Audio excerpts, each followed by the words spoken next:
श्रीमहादेवस्तोत्रमा। बृहस्पतिरुवाच जय देव परानन्द जय चित्तसत्यविग्रह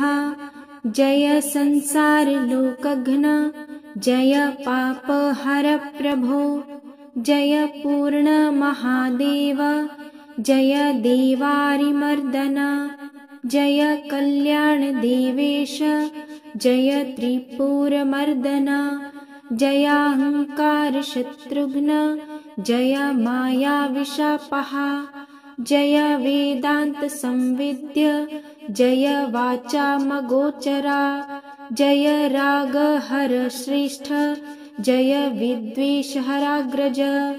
जय साम्ब सदाचार जय देव समाहित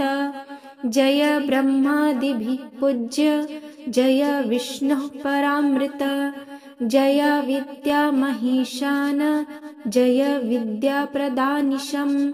जय सर्वाङ्गसम्पूर्ण नागाभरणभूषण जय ब्रह्माविदां प्राप्य जय भोगापवर्गदः जय कामहरप्राज्ञ जय कारुण्यविग्रह जय भस्म महादेव जय भस्मावगुण्ठितः जय भस्मरतानां तु पाशभङ्गपरायण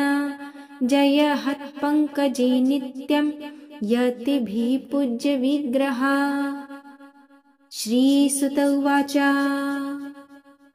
इति स्तुत्वा महादेवं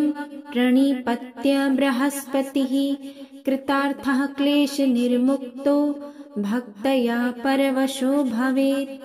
य इदं पठति नित्यं सन्ध्ययोरुभयोरपि भक्तिपारङ्गतो भूत्वा परब्रह्मादिगच्छति गङ्गाप्रवाहवतस्य वाग्विभूतिर्विजृम्भते बृहस्पति समुबुद्ध्या गुरुभक्त्या मया समः पुत्रार्थी लभते पुत्रान् कन्यार्थी कन्यकामिमान् ब्रह्मवर्चस्य कामस्तु तदनुपूति न संशयः तस्माद् भवादिभिर्मुनयः सन्ध्ययोरुभयोरपि जप्यं स्तोत्रमिदं पुण्यं देवदेवस्य भक्तितः।